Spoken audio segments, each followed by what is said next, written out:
Hi, I'm Gayle. I so wish that I did not have to do this, but I'm so glad you're here.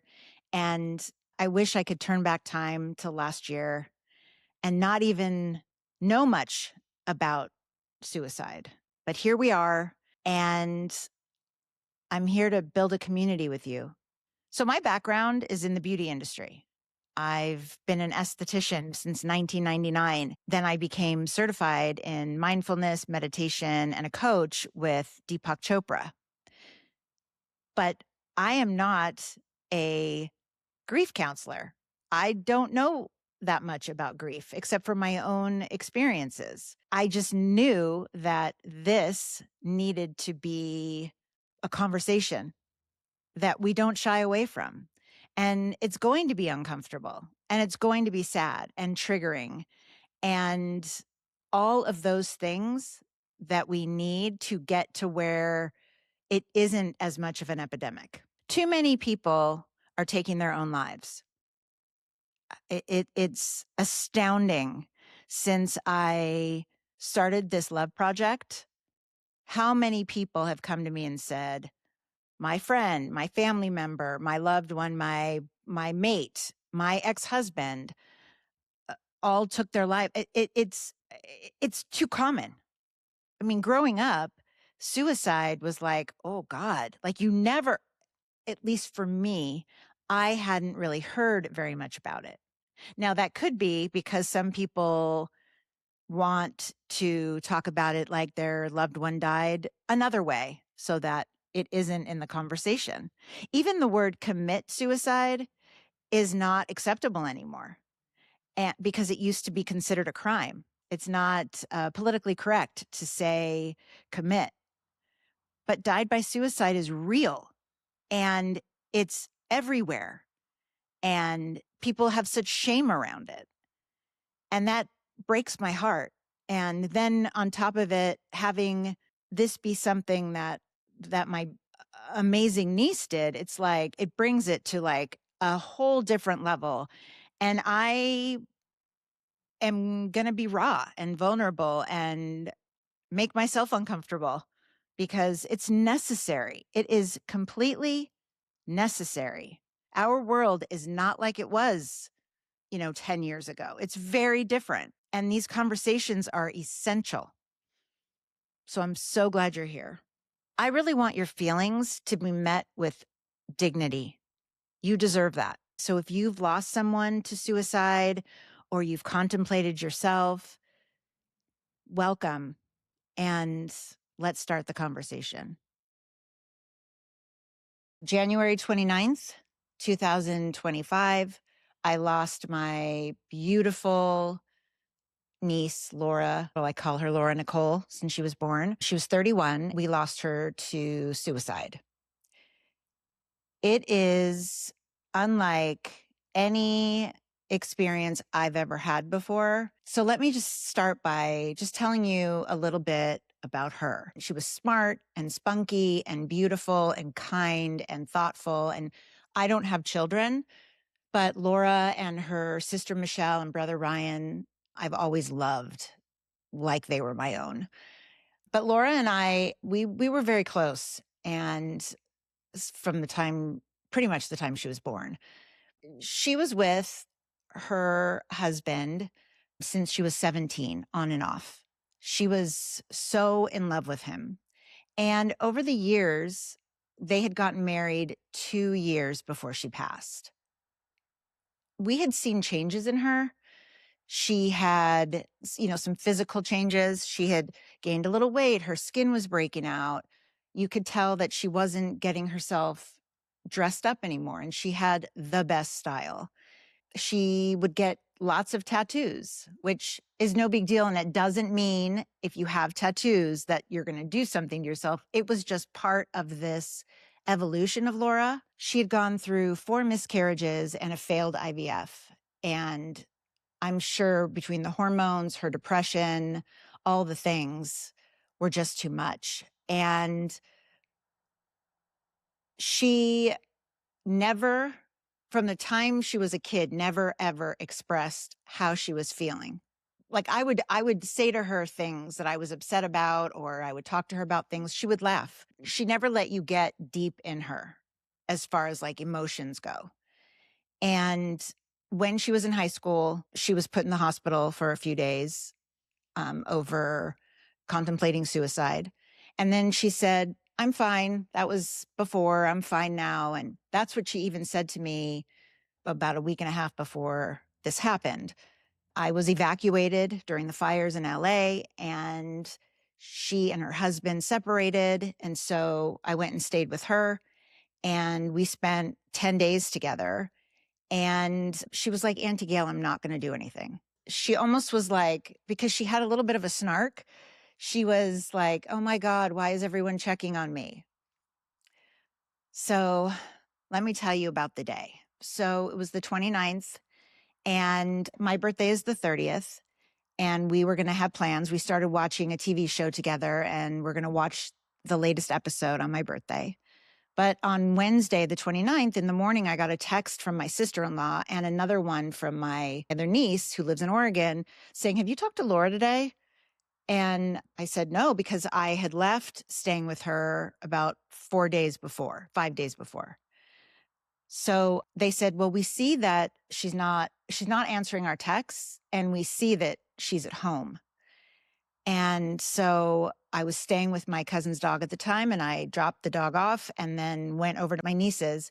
And as soon as I pulled in the street and saw her car, I felt something obviously off. So I went up the stairs to her front door or her back door and knocked on the door. No one answered. Pounded on the door. No one answered. But she had 3 cats, and one of her cats came to the window and was purring at me. And it just seemed really weird.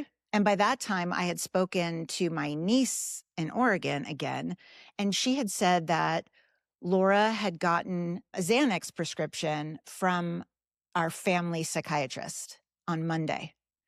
And so I thought maybe she had taken a Xanax and overslept.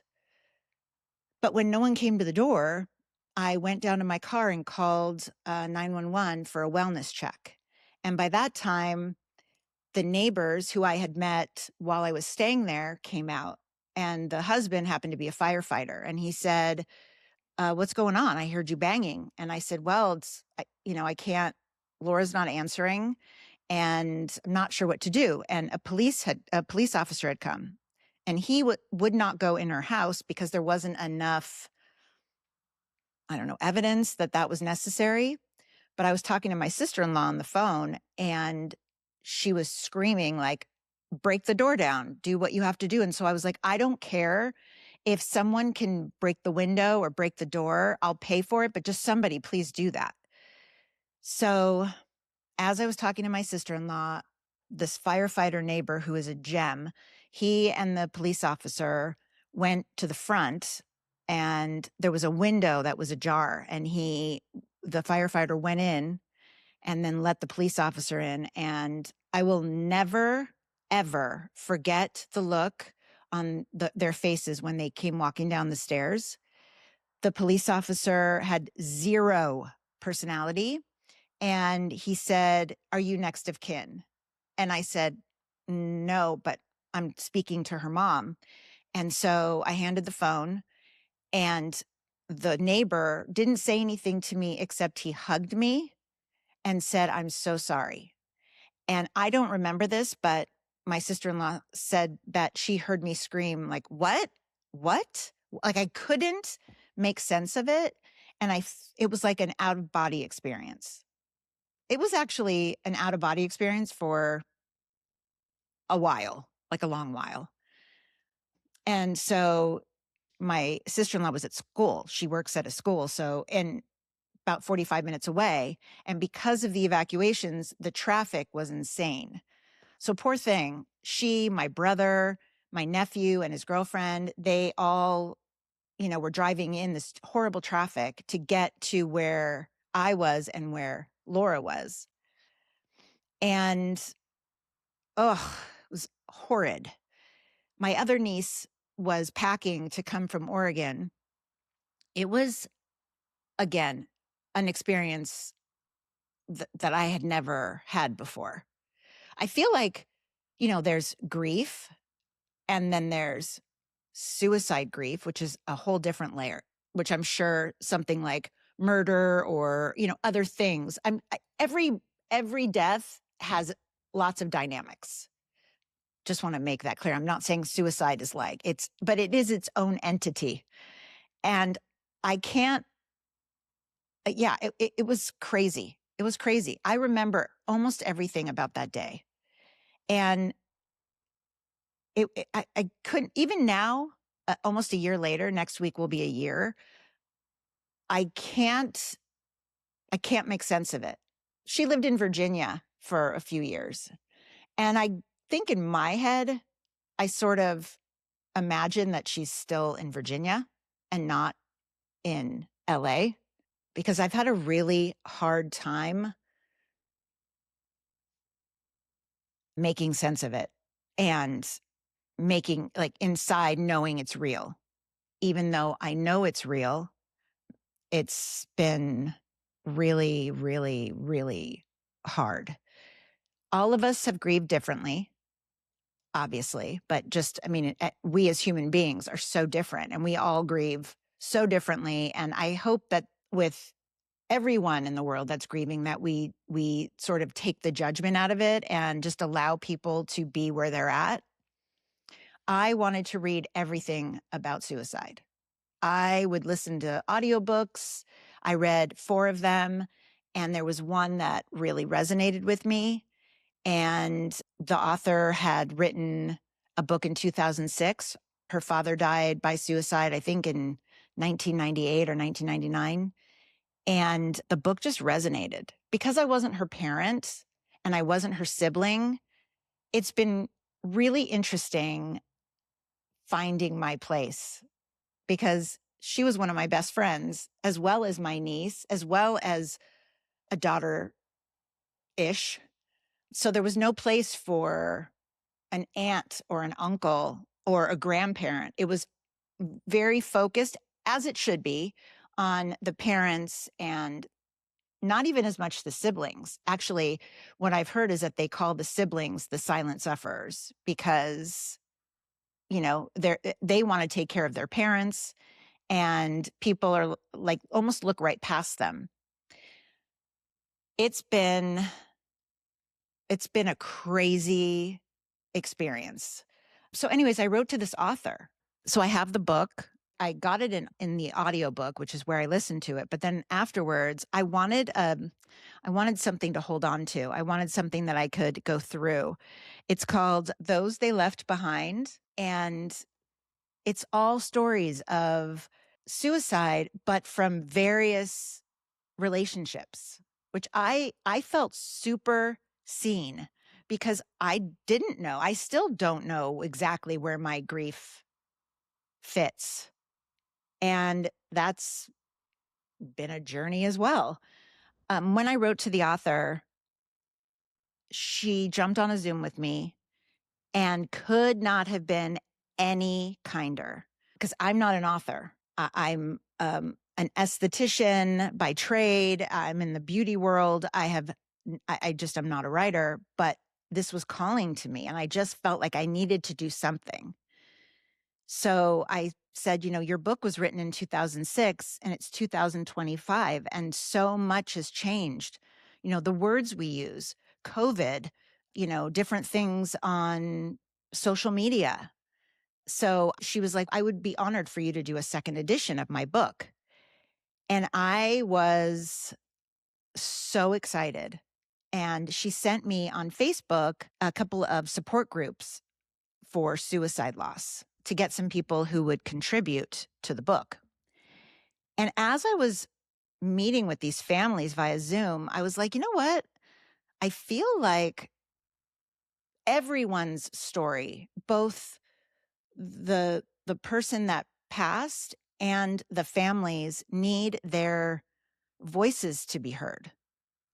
Because I don't know when it started to change, but this is a huge epidemic. And I feel like so much conversation about mental health is done on the down low, and it's not something that we open communication about. And I've had anxiety and OCD for many years, and I've been on meds, and I'm fine talking about it. I don't think there's anything embarrassing about it, but I feel like, we're so bringing food over if you've got, a physical illness. We want to support the family and the person with, all the things. But if someone's got a mental illness, we don't honor them the same way. And I want it to stop right here, right now. I want it to be a really in-depth conversation. And Laura was huge on social media. Actually, we think that she got her cocktail, what she used to do what she did, on social media, which is so awful, awful.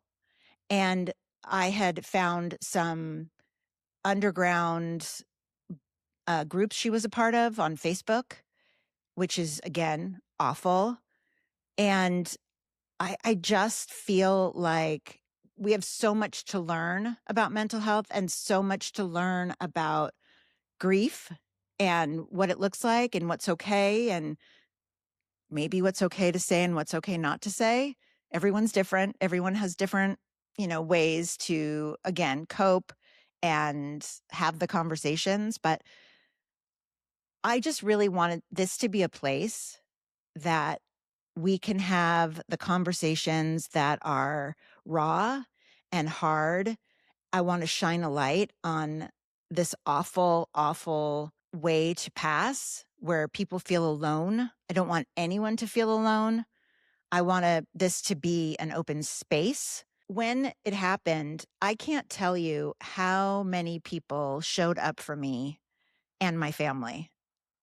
In that way, the connectedness was so beautiful. And it's funny how they say that, like, it's the people that you sort of assume or think are going to show up for you that not always do.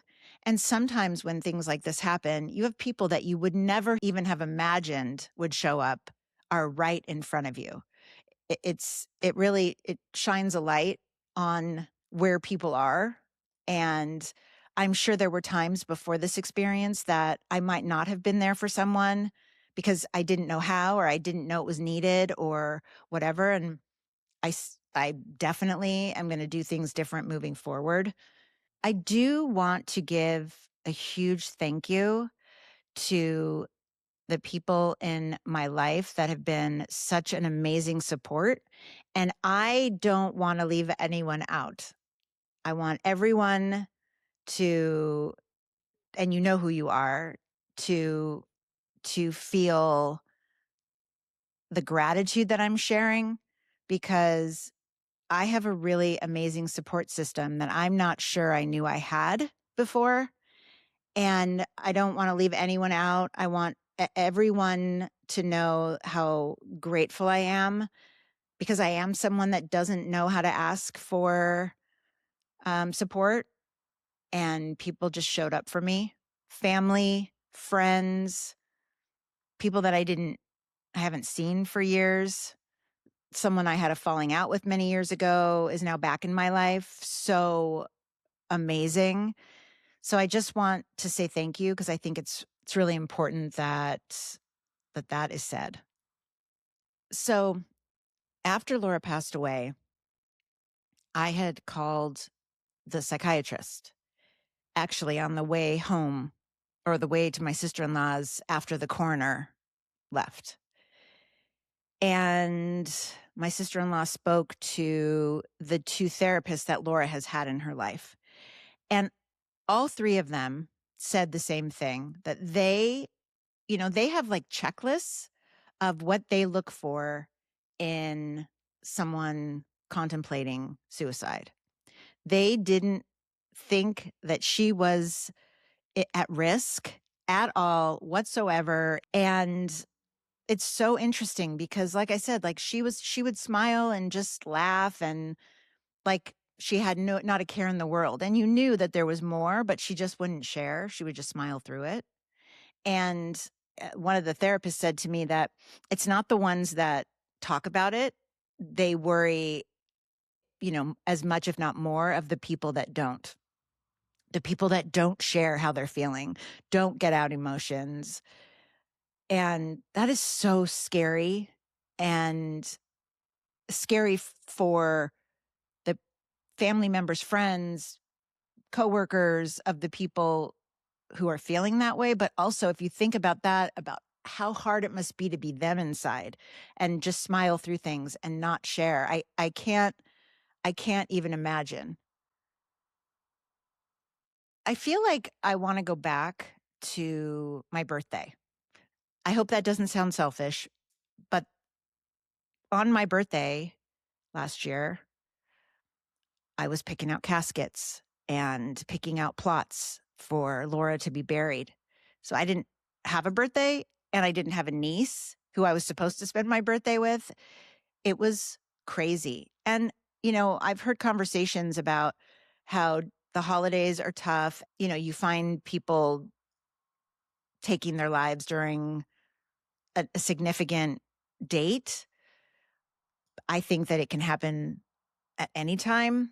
It's unfortunately not uncommon for loved ones to contemplate or succeed in taking their own life after someone they love dies this way. And it is incredibly sad.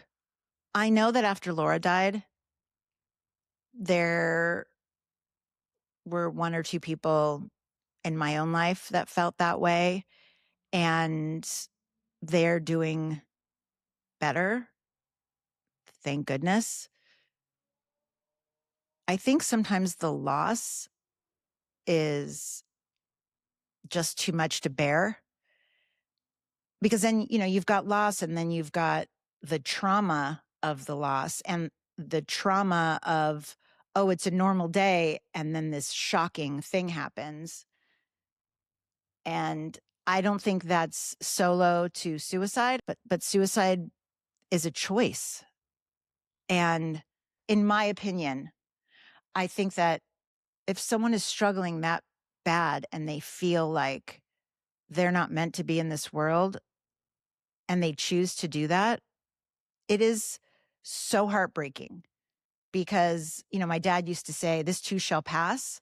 Any emotion, the good, the bad, all the things.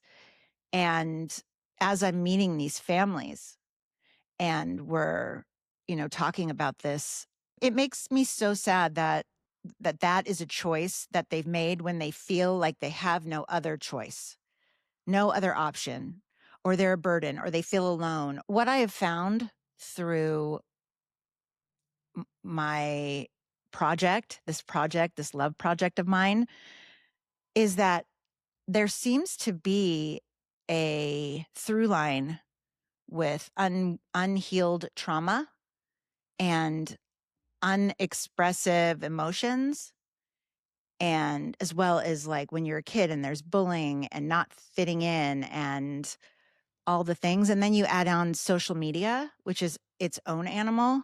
I think for Laura, that was also hard, because she wanted to be married and have kids by the time she was 30, and she tried really hard to stay pregnant, and it wasn't in the cards for her.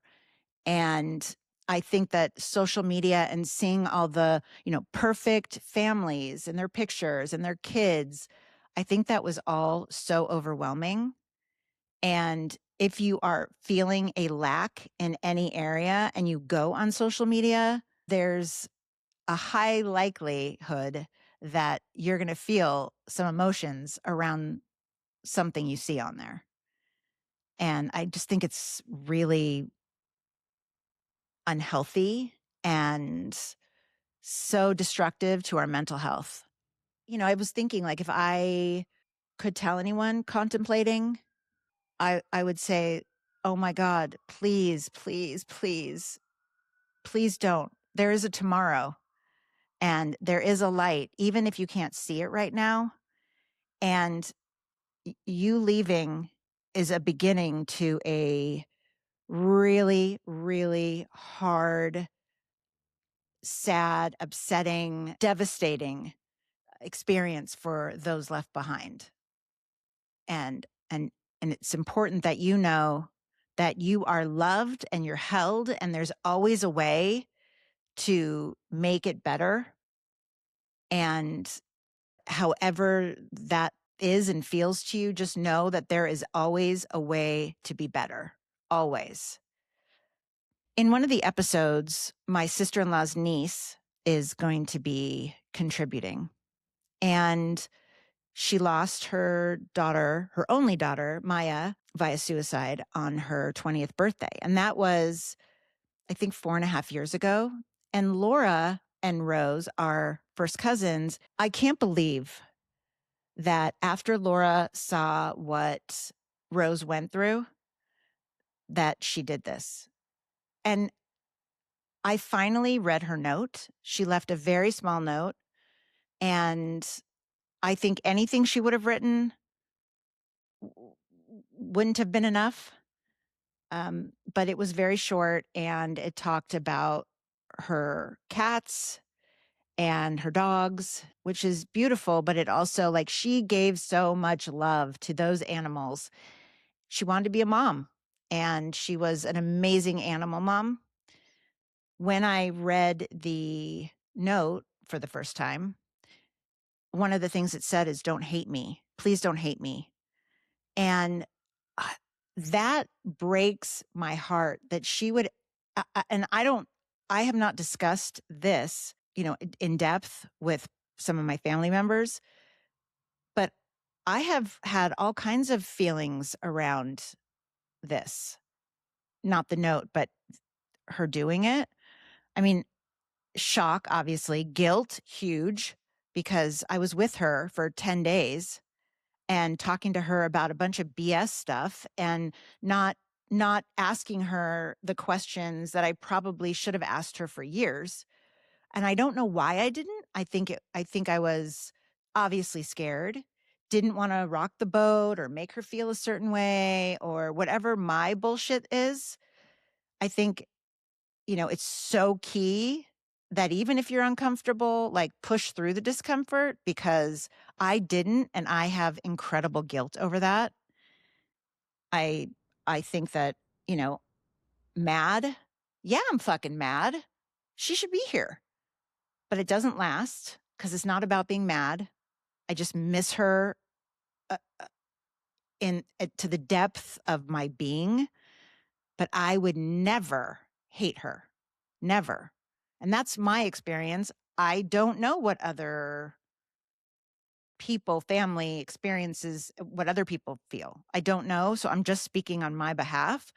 But I would never, ever, ever hate her. She brought me so much joy in my life that I just feel so sad that that was even a thought of her.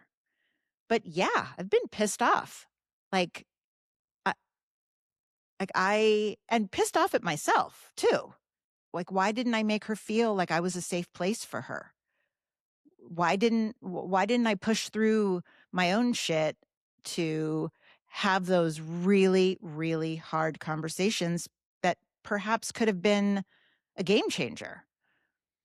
I don't know. She lost her joy. She used to have a sparkle in her eye and a spunk, and there was definitely, the spark was missing. The joy was missing. And I had said that to her a few times. And I wish that she would have said to me, "Oh, Auntie Gayle, I'm so depressed." I mean, look, we knew she was depressed. She had been with her husband since she was 17 on and off. And he had asked for a divorce the day after Christmas in 2024. And I think that she could not imagine. And she and I talked about it. Like, she's like, "I can't imagine dating again." I said, "Oh my God, I'm 50." I was 56 at the time. I'm like, "I'm 56 and I'm still single. Dating sucks, but it's doable. Like, you will not be alone forever. And you're okay."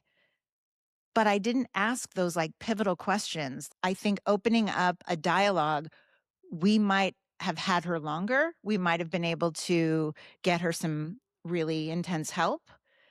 Maybe just her getting over the hump of the separation might have made it. I don't know. These are the questions that go on in my mind all the time. Like woulda, shoulda, coulda, which I know is not good, but it's real. Like I don't know if any of us, not me, just me, but I mean if any of us could have made a difference. Because at first I was like, "Oh my God, like I said something stupid. I can't believe I said that. Maybe that threw her over the edge." And I really was like, I am not to blame for this. And I've been a support to her and she was a support to me. But now it feels like it was more superficial and not as deep as I should have been with her if she was open to that depth. So I feel it's necessary to talk a little bit about the feeling roller coaster. I'm only speaking of this particular kind of grief and these particular feelings that I have and this roller coaster because I doubt myself in this way with her and my relationship on and off. But the other side is she and I had a beautiful relationship. I was just one piece of her life puzzle. And so who am I to like blame myself for that? You know, she was a 31-year-old who made that decision and I can't own that. Although I feel like it's a safer thing for me to own than be upset with her. It feels like it feels softer for me to do that. I don't want to be mad. I don't want to have any other emotions except for just love and sadness over missing her, but all of these are kind of in this melting pot of grief. And I will say that because it is coming up on the anniversary, it's a lot right now for me. They say the first year is hard, the second year is harder, and I don't look forward to that. But I also want to be super authentic here. And it all fucking sucks. It just sucks.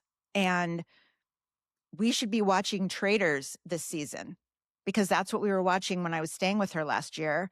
And instead, I'm doing a podcast on life after suicide. Like, that doesn't make sense to me. And that's one of those things, like, that's the thing that I get upset about because she was my girl, like, since she was a kid. We've always had a really fun relationship. And so it's just a lot and very complex. And again, I'm not speaking for anybody else in my family. I'm just speaking about myself because these are the thoughts, feelings that I've had. And I will say that everyone's reacted and thought differently. It's a strange navigational process. My mom has dementia. And so telling her on my birthday about Laura was hard. Like there just are things like if I walked in on her, thank God that I don't have the visual that several people I have spoken to have had where they walked in and saw their child or their loved one deceased. That was not my experience. It almost was, but that was not my experience. But being the first one at her apartment was unreal. And she could have been on social media while I was laying on the couch with her looking up recipes to do it, which is mind-blowing to me. I'm talking about, superficial shit and she's on these websites, which is crazy. Crazy. So I hope you understand when I say it's layered and I get mad and then I get sad and I just, the depths of who I am as a human being is forever changed. When they say it's a new normal, no, it's not a new normal. There's nothing normal about it. Our family will never be normal again. It's a process and it's navigating this new dynamic. I hope that I can find my own true joy again because it feels unattainable a lot of times. Like I said, I've had a hard time expressing myself. I'm pretty sure it's because I'm on anti-anxiety meds and it's really helped me stay, strong, but it's also made it really hard for the tears to flow. Even when I get teary, I feel the emotion. I'm unable to really be vulnerable. And I'm learning to be more vulnerable because I think that there's so much beauty in vulnerability. And yes, there's a chance of getting hurt, but the alternative is keeping things bottled up and not even being safe with yourself, not being able to be who you truly are. And it's important that I continue my journey in doing that. Laura would want me to do that. She had an amazing sense of humor. And I think she wouldn't have wanted all of this like mourning. She would probably be like, oh my God, probably rolling her eyes, being like, oh my God, get over it. I will say the one thing I had been doing with Laura since she was 17. So the summer right after she had met her husband, we would go to Universal Studios Halloween Horror Nights every year except one. And different people would join us, but it was almost always me and her. And my brother would come a lot of the years. And it was something we knew what was going to happen every year, but every year we would go out for dinner. We had like a tradition, and it's things like that. Like I can't even watch a commercial. Like in October, I could not watch a commercial about Halloween Horror Nights. Like it just was too much. But she was my bud and she protected me. And I feel like I didn't protect her. But I know that in a lot of cases I did. And I just miss her. I miss everything about her. Everything. Even the things that I was like, okay, I'm going to be talking to a medium and I'm very excited. And I'm hoping that now that she's been there a year, she's gotten settled and she can come through. Please don't let anyone tell you that however you're grieving is not okay. It's interesting when I think about those first few seconds, minutes, days, weeks, I wasn't breathing. I mean, the first week I wasn't eating. I couldn't relax. And I don't mean relax like I'm, reading a book on a couch. I mean, I really like my fight or flight was on overdrive. And I just want to invite anyone who is grieving and in any stage of this process, even ones that are years past me, that really deep breathing, I think is really helpful. And I wish someone reminded me of that in the beginning because I was not breathing. And if you're someone who's supporting someone who's grieving, I just want to give you a little recommendation to give space. And I don't mean don't go see them. I just mean just hold space for them. If they want to cry, let them cry. You don't need to fill the room with conversation or say something just to say something, because people say some crazy shit during grief and it's not really necessary. I think some of the most beautiful things that people had said is like, I don't know what to say. I'll just sit with you. Because someone might not know what they need. I certainly did not know what I needed. I found AFSP, which is the American Foundation for Suicide Prevention, and they have walks all over. If you can find wherever you're located an organization and where you are that you resonate with, I think community is super important. And even though it's not a community you really want to be a part of, I think it's a necessary community. While AFSP is amazing and it's nationwide, there are many, many organizations around this conversation that are amazing. I'm just trying to kind of spend more time with things that can comfort me and feel safe to me. Sometimes if I see a big fat tree, I'll hug it. You would be surprised at if you get past the I look crazy and just hug a tree or take off your shoes and walk on earth. It is so grounding. But I have to remember to do that because I live in a big city.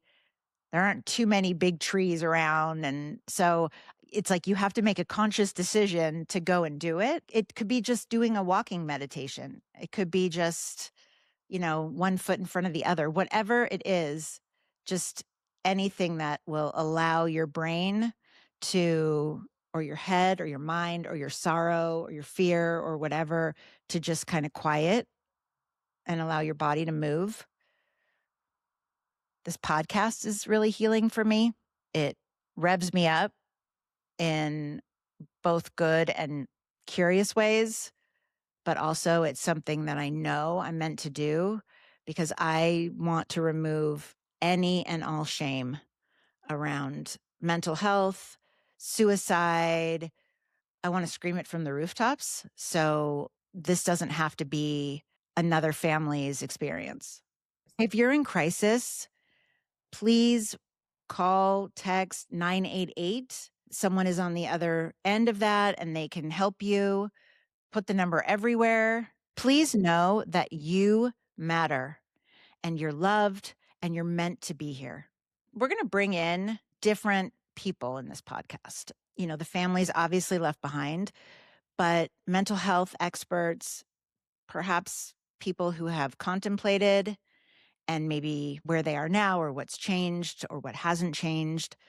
Anything that you would like to see. If you can, comment would be amazing. We'll read every comment. And if you can subscribe, that would be amazing. And I really just am so grateful that you're here and that you're watching and listening. And it'll be a ride. So thank you so much for being a part of this journey with me.